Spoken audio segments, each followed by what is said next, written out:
சில நேரங்களில் சில தவறுகள் நோக்கமின்றி அரங்கேறி விடுகின்றன.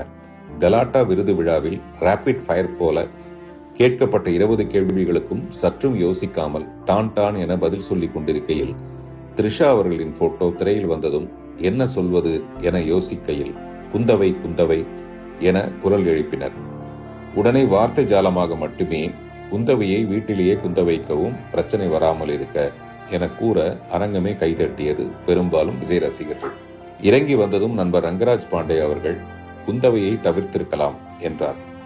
உடனே கலாட்டா அருணா அவர்களிடம் அதை வெளியிட வேண்டாம் என கேட்டுக்கொண்டேன். ஆனால் யாரோ எடுத்த வீடியோ மூலம் அது வெளியாகி சிலருக்கு வருத்தத்தை ஏற்படுத்தி இருக்கிறது என்பதை உணர்ந்து அதற்காக நானும் என் வருத்தத்தை மனப்பூர்வமாக தெரிவித்துக் கொள்கிறேன். பிரச்சனைகள் பெரிதாவதை என்றுமே நான் விரும்புவதில்லை. நான் கல்லூரிகளுக்கு செல்லும் போது கூட பெண் சுதந்திரம் பற்றியே பேசுகிறேன்.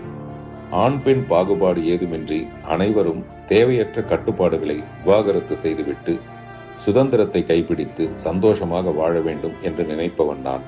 எனவே பெண்ணே இப்பிரபஞ்சத்தின் ஆகப்பெரும் ஆக்க சக்தி.